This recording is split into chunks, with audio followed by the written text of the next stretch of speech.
Now, what I want to go through is to talk about why you are a failure and why, honestly, we just need to tell you bye-bye. I know that you got a little upset and you put on your show for your boss because it seems like you're trying to save your job. Let's go through some of your failures.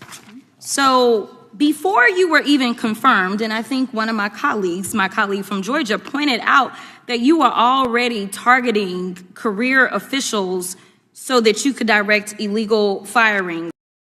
Jasmine Crockett blasts Kosh Patel, calling him dangerously unqualified to lead the FBI.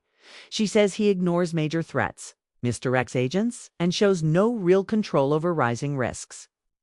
Crockett warns that his failures are putting communities at risk and insists the country needs stronger, steadier leadership.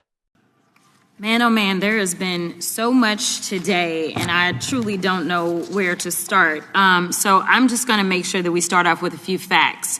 So a couple of facts that we need to make clear for everyone is that, number one, Director Christopher Wray, when he was appointed to be the head of the FBI, was appointed by Donald Trump. Now, I will agree that I definitely take issue with a number of decisions that Donald Trump makes, especially when it comes to the people that he decides to appoint to very important positions, including this one, because I did have to make sure that I wasn't going crazy. But when I say that you are the least qualified FBI director in the history of the FBI, that is real, because you are the only one that never even served with the FBI prior to joining. Yet we are supposed to believe that you are the greatest thing since sliced bread. I didn't ask you a question. Now, what I want to go through is to talk about why you are a failure and why, honestly, we just need to tell you bye-bye. I know that you got a little upset and you put on your show for your boss because it seems like you're trying to save your job when it came to talking to Senator Booker yesterday. But let's go through some of your failures. So before you were even confirmed, and I think one of my colleague from Georgia, pointed out that you were already targeting career officials so that you could direct illegal firings. Mind you, these cases that you were so upset about, which are the ones tied to Trump, the cases came through his handpicked FBI director. And frankly, when people sit around and say things like, oh, you know, we're happy because now we feel safe. I don't know who feels safe in this country except for the white supremacists, because I specifically as a black woman definitely don't feel safe.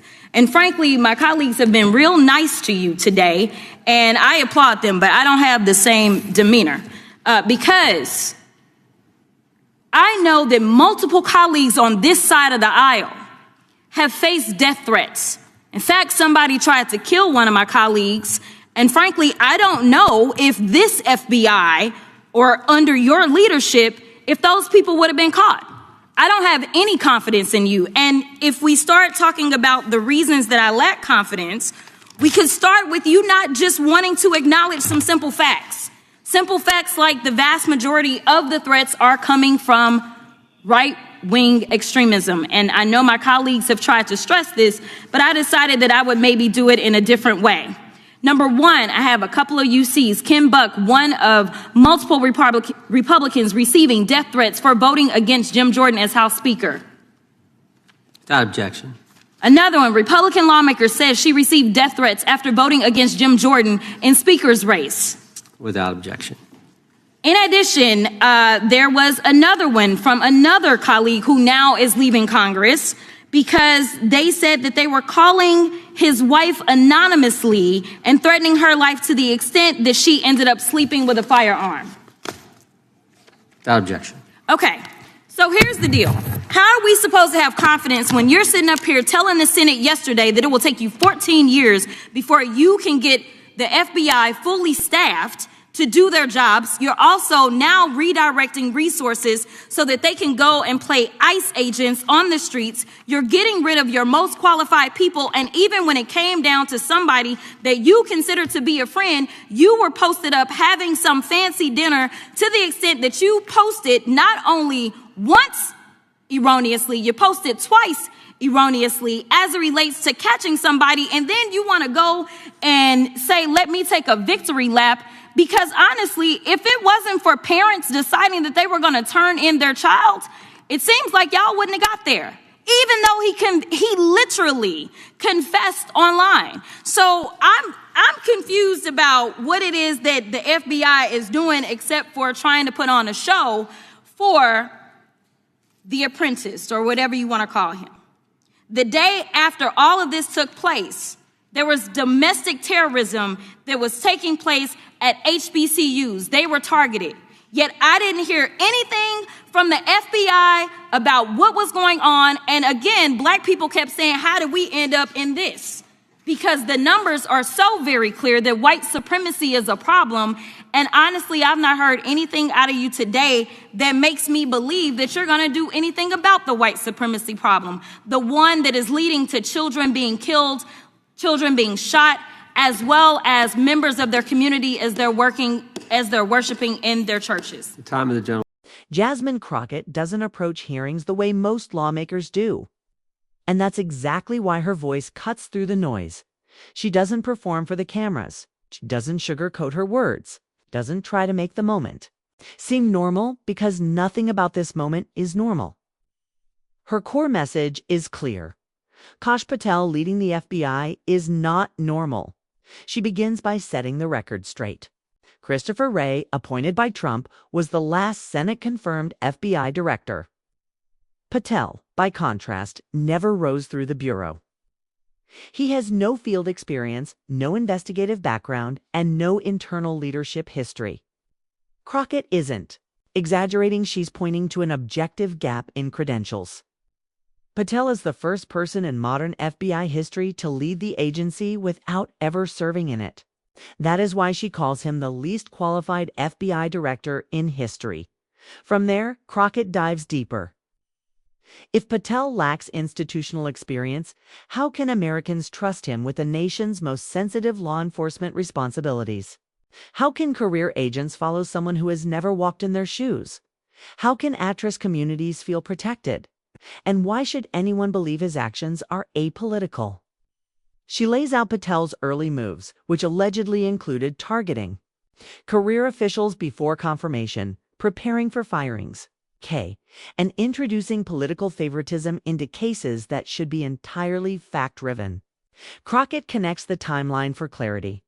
Many of the cases Patel criticizes were initiated under Trump's FBI director. So, how can he credibly blame a deep state when the leadership he points to was his predecessor's own appointment? Her next point is sharp. Who actually feels safer under Patel? She answers immediately. Not the communities under threat. Not lawmakers whose families have been harassed. Not institutions facing increased violent rhetoric. Even Republican members of Congress have received threats so severe they feared for their personal safety. Crockett doesn't use this for drama. She presents it to highlight the destabilization of the political climate. She emphasizes a critical gap: the reality of growing domestic threats versus the FBI leadership's refusal to name the sources. Many of these threats stem from right-wing extremism, a fact long documented by the Bureau itself. Patel's reluctance to acknowledge it leaves communities, particularly communities of color, feeling exposed and unprotected. Next, Crockett addresses competence. Patel told the Senate it would take 14 years to fully staff the FBI. Staggering statement, signaling an agency in crisis. Yet, instead of focusing agents on violent threats, Patel diverts them into unrelated enforcement roles. To Crockett, this is not reform. It is erosion. She also criticizes Patel's habit of posting premature, inaccurate claims about arrests online, framing it as a publicity move rather than responsible leadership. And when historically black colleges faced a major domestic terrorism threat, the FBI's response under Patel was minimal. To Crockett, that silence spoke louder than any press conference ever could. Her argument is simple. How can communities trust a director who won't confront the issues affecting the most vulnerable, who downplays real threats, who prioritizes political performance over public safety. Crockett concludes with a point that resonates beyond politics. Representation matters. Her time as a public defender taught her that her presence brought empathy and legitimacy to a system that often overlooked the realities of marginalized communities. That kind of credibility, she says, is completely absent in Patel's leadership. This hearing isn't just a debate. It is a call to action. Leadership at the FBI must be built on independence.